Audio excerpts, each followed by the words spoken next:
Mr. Gates, Chairman of the Gates Foundation.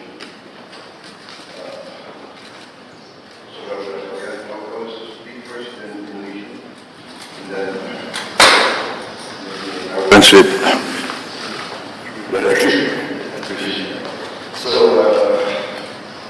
Saudara sekalian, kita kedatangan kehormatan saudara Bill Gates, ketua dari Gates Foundation, salah satu foundation yayasan filantropi yang terbesar sektor di dunia dengan dana 100 miliar dolar lebih dan lebih bonus foundation. Dan mereka memberi bantuan tiap tahun 9 miliar dolar dan beliau sampaikan kalau mendepan hampir semua dana tersebut akan dibagikan kepada dia semua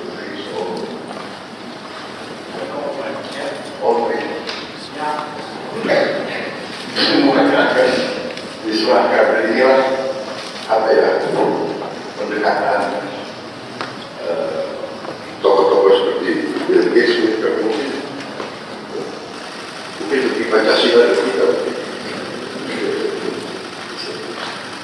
Dan ini sesuatu yang menarik. Nah, tadi saya bicara dengan beliau telah memberi hibah ke Indonesia senilai 159 juta dolar, di kesehatan 119 juta, pertanian 5 juta, teknologi 5 juta, bantuan sosial lainnya lintas sektor, programnya lebih dari 20 juta lagi.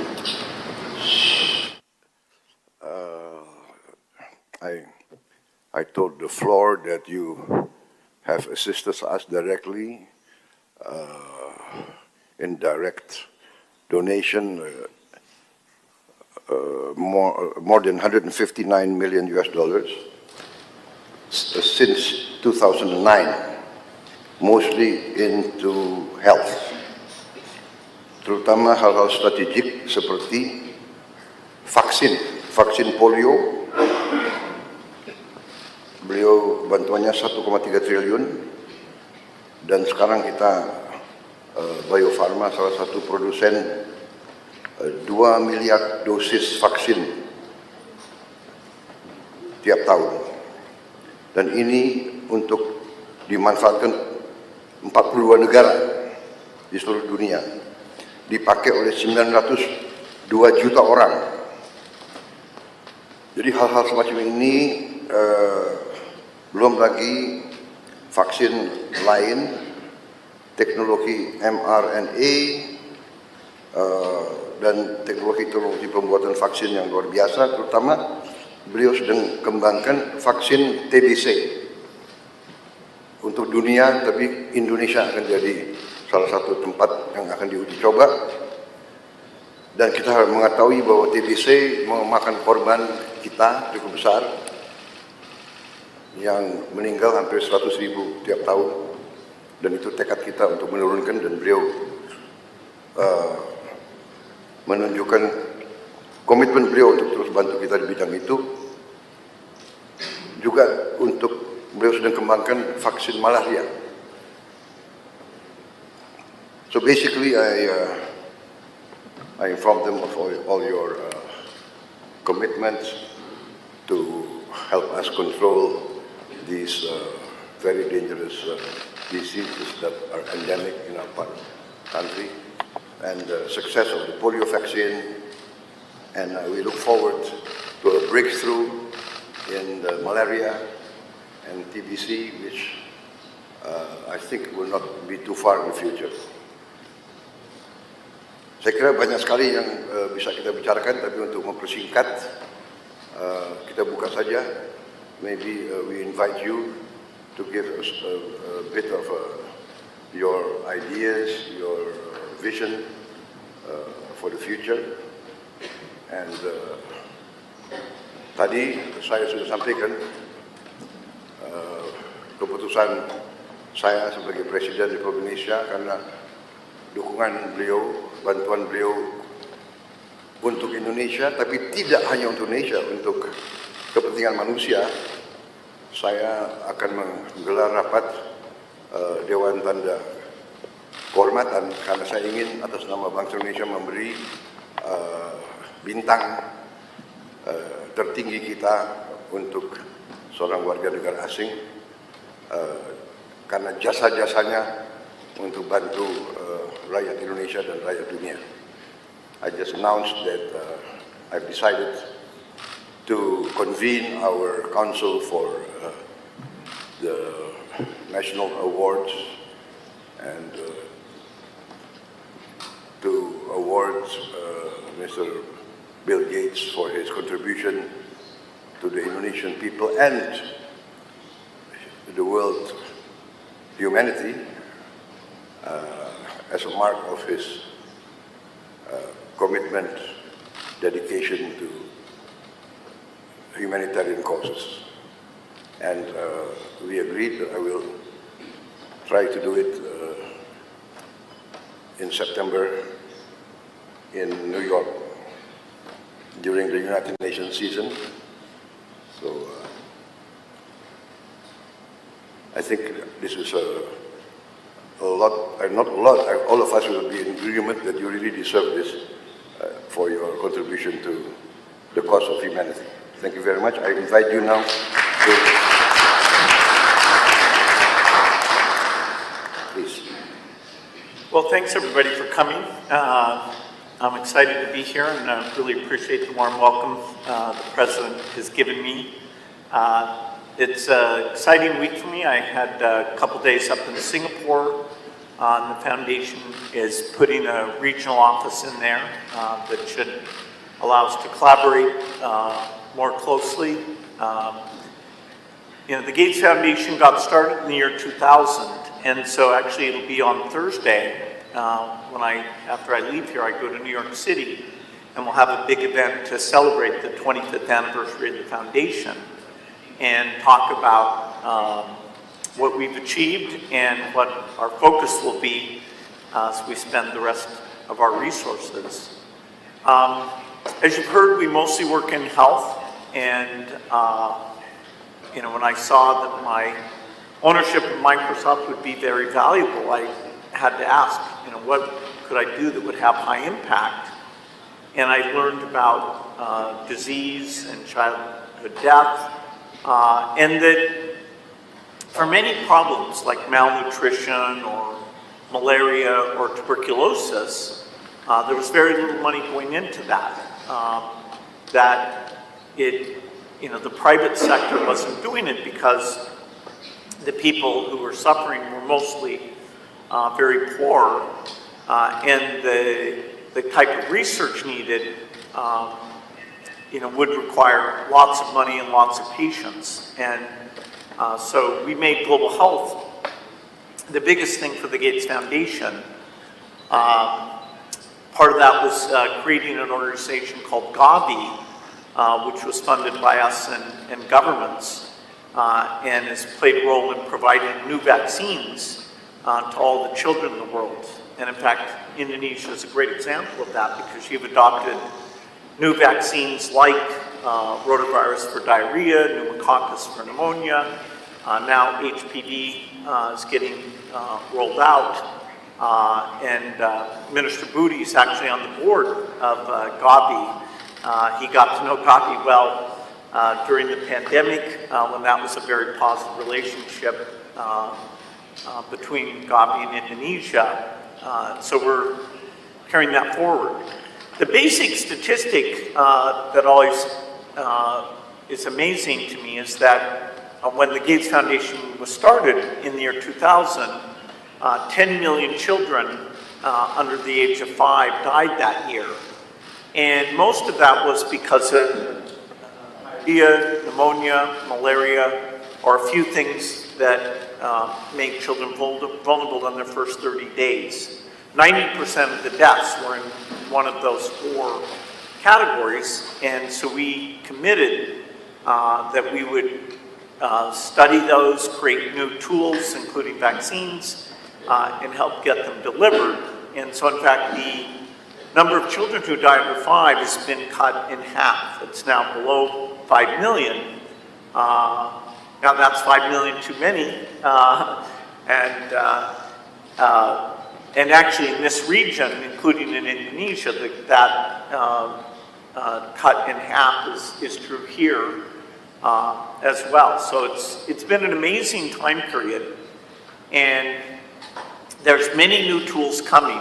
You know, we need a tuberculosis vaccine, and in fact, the trials for a tuberculosis vaccine have started, including with a strong relationship here in Indonesia. We have 2 of the sites where we're testing that vaccine are here, and that will help us know how well it works, and then that'll be a benefit to the entire world. You know, so we're doing those trials in Africa and India and here. Very excited about that. TB is a great example of a disease that, because the rich countries don't have the disease, it just doesn't get hardly any money for diagnostics or drugs or vaccines. And so that's been one of our big focuses. You know, lots still to do in health.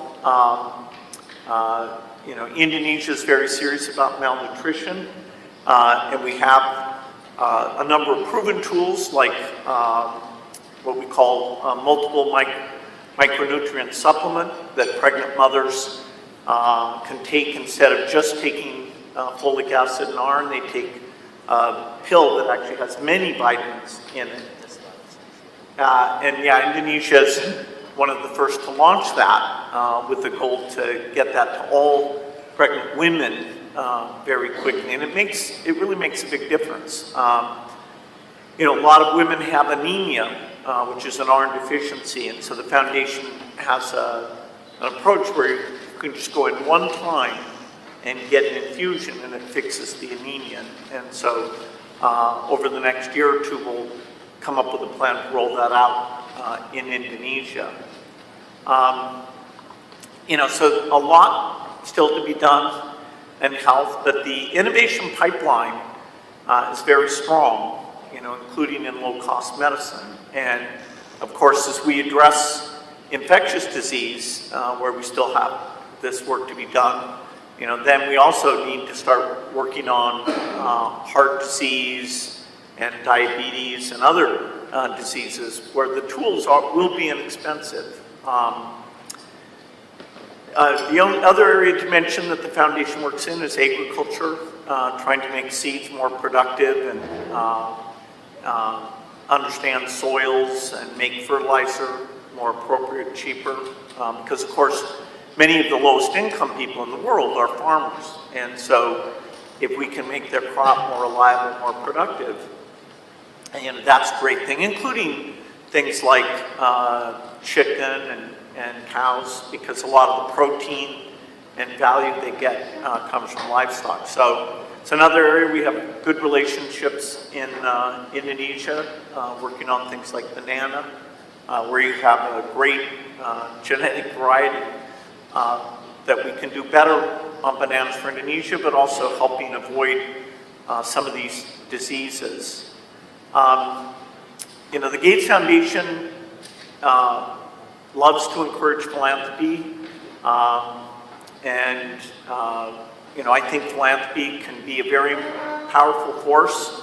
Of course, it's not a substitute for the private sector or business. It's actually quite small compared to those other 2. And yet there are things like piloting new ways of doing education or piloting new medical tools where philanthropy can come in and do it in a unique way. And then if it works very well, over time, you know, government will change the educational approach or the health approach. You know, so, you know, and philanthropy can be a lot of fun. It can be very high impact. And so we've had collaborations, not just with the government, but also with some of the philanthropists in Indonesia. Dr. Tahir's worked with us over the years, the Tenodo Foundation, the Tahia Foundation, a number of you, and we look forward to expanding that. Philanthropy is growing quite a bit. For example, today in India, about half of the work we do is with philanthropists in India. And it's kind of a perfect combination because we understand the global science very well, and the local philanthropist understands how you communicate, how you work with the government. They can go and see, is it really working, is it not working? And so these collaborations, I'm hopeful that we'll have more of those in the future. Even though there's a lot of challenges in the world today, some of the aid budgets are being cut in the rich countries because of the Ukrainian war and other challenges.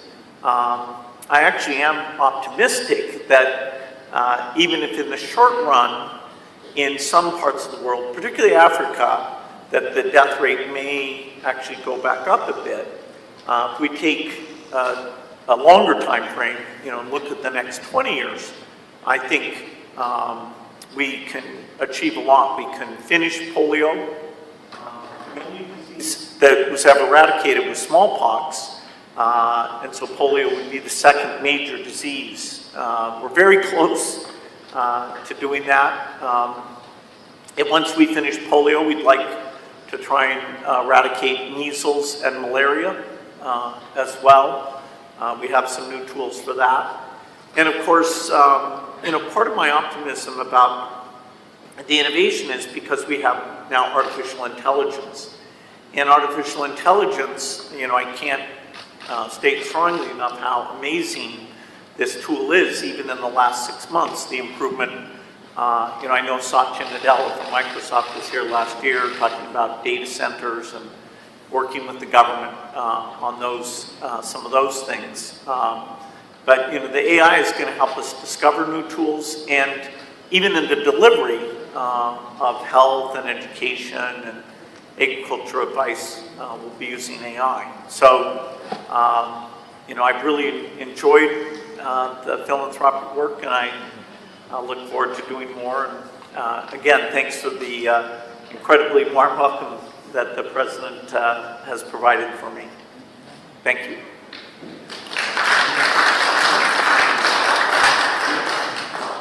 Mungkin ada yang mau menyampaikan pandangan atau pertanyaan, saya persilakan.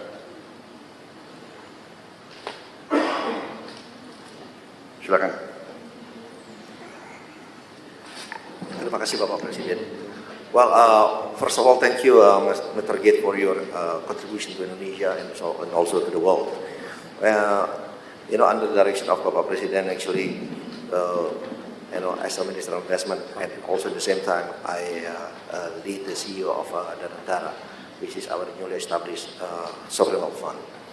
And actually, yesterday morning, we had a discussion with your team, because in Antara, we also setting up the Antara Trust Fund, setting up the Antara Trust Fund, and on the internal discussion, we are committed actually to put 1 to up to 2.5% of our dividend payout ratio. So if you look at the number, actually, every year in the Antara Trust Fund, we are going to put every year at least $100 million. $100 million. And for the next 5 years, even 5 to 6 years, if we look at the number, actually we will pledge to put up to $1 billion in the Antara Trust Fund. So there's a potential collaboration with Gates Foundation also, because we are looking also in the same line of industries such as education, health, sanitation, and poverty alleviation. So again, there's potential collaboration, and we look forward get your feedback also on this. Thank you. And ladies and gentlemen, I'm working with Pak Rosan basically because every year I have a 1 billion rolling over grant for all institutions, and most of them come from the Gates only. like Global Fund. Yeah. And that is where I learned that in developed country, the philanthropy funding average is 2% of. So the potential in Indonesia with 1.5 trillion GDP is 30 billion US dollar per annum. However, many Indonesians would like to give, but the money they give, they give through Indonesia, but through other countries. Because during COVID, I received a lot of grant from Pak Mukhtar, Sinarwijaya, from Tanoto Foundation, but through other countries. The reason is because we don't have a trusted entities, because trust cannot be forced. It has to be earned. So that's why I talked with Pak Rosan, maybe we can establish, copying what Temasek Trust has, creating a Antara Trust. And I wish Pak Bill, you can sit at the board with Pak Ray Dalio, your friends, because Pak Ray Dalio and Bill Gates also sit at the board of the Chinese philanthropic education. Pak Rosan have the apple of money as a catalytic functions, and I believe all of our friends here can contribute also, and you can also help to contribute. And Pak Gates have a systematic management that can help us earning the trust for these people so they can start giving the money to us. Thank you.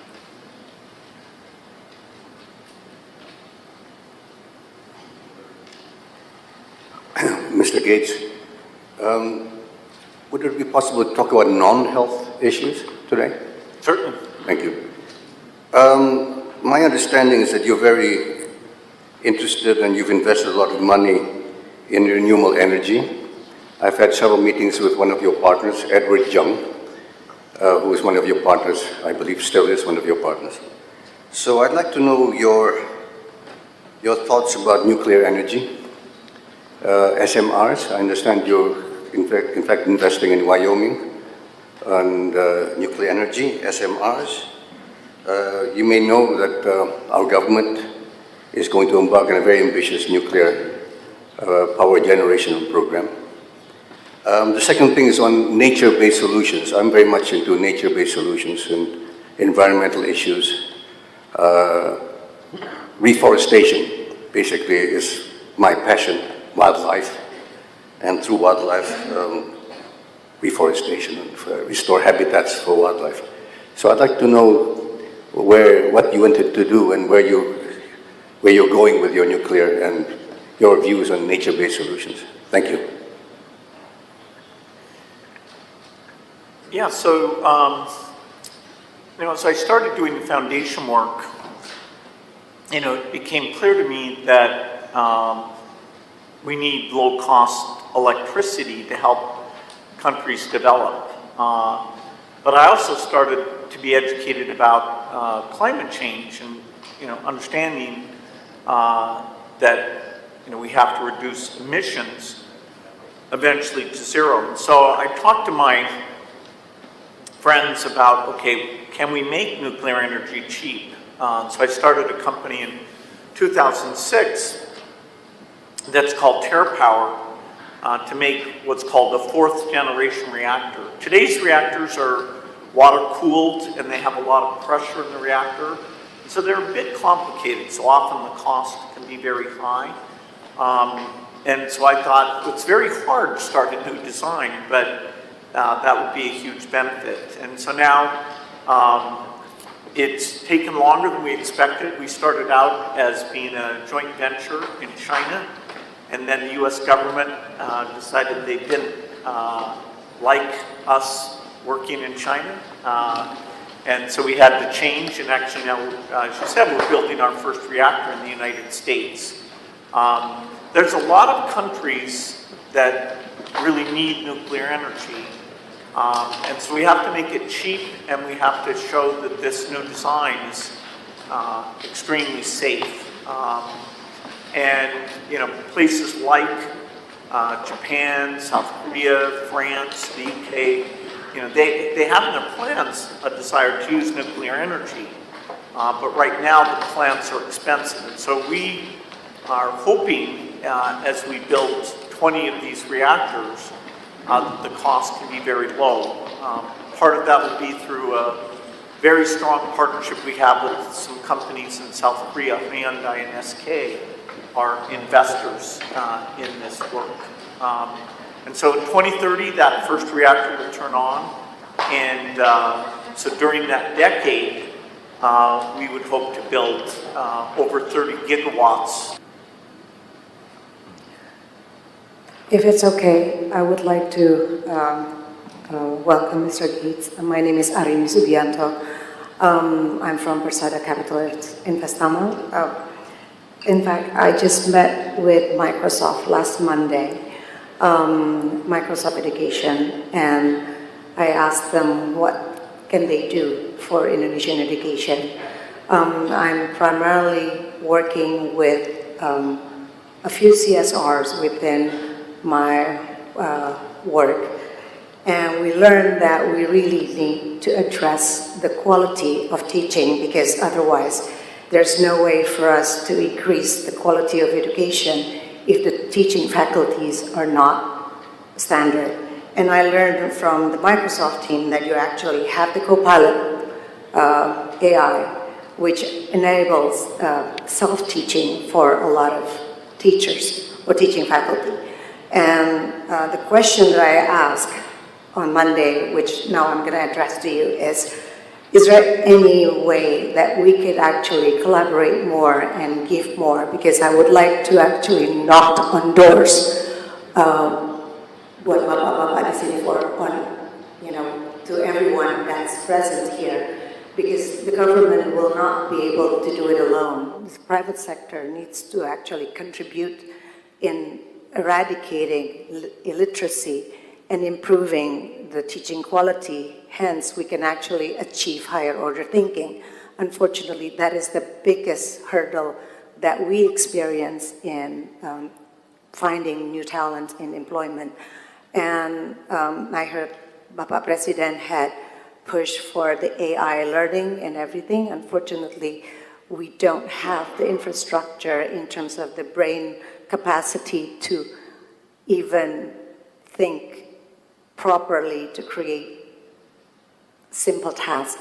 So I wonder if we could actually use your Copilot to be deployed to around Indonesia, using the hands of CSRs, because there's no way we can do this alone. No way one party can do it alone. Using the tools of everybody's CSRs, as you said, nobody trusts to give money to people they don't know, like Pak Budi had said, and I completely agree with that. So if they know everyone that sits here and actually working for the same cause and the same vision, the basic need that we need is to help our teachers, teaching faculties all over Indonesia, from maybe -10 to become -5, -5 to become 0, and hopefully the more elite education could become more global standard. So it's a very big question, but that's basically the essence. Thank you. Yeah, so, obviously I think, if you've got two things that help the future of your country, that health and education, would go together. The healthier the kids are, less stunting, malnutrition, the more they can be educated, and then, of course, the more they're educated, then their, economic output allows the government to put more into health, and you get this virtuous cycle. If you look at education statistics in this region, the two exemplars would be Singapore and Vietnam.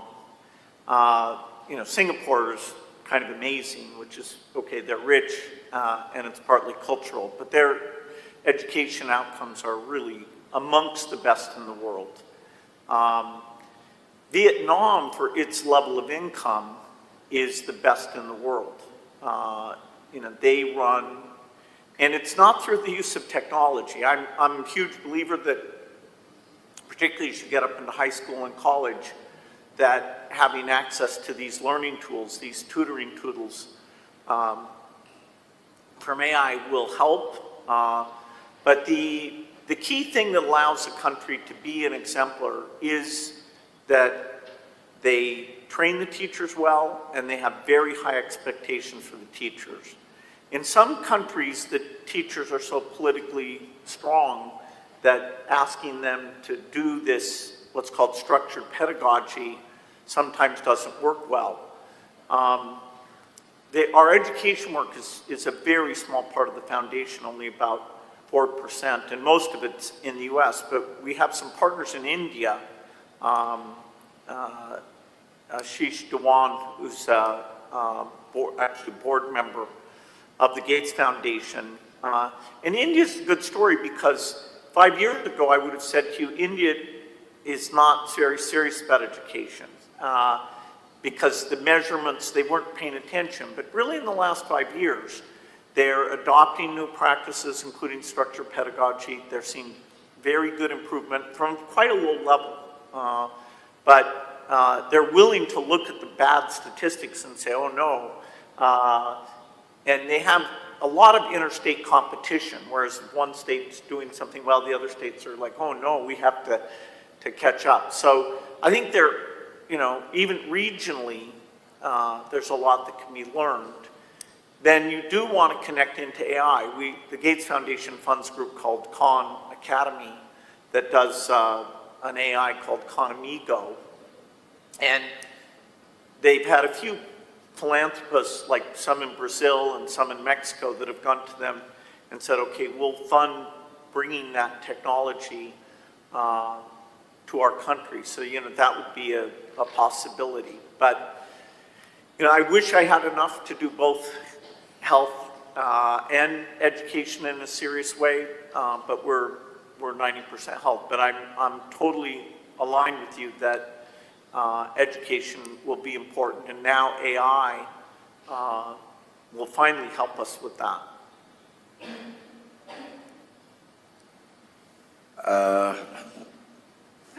I think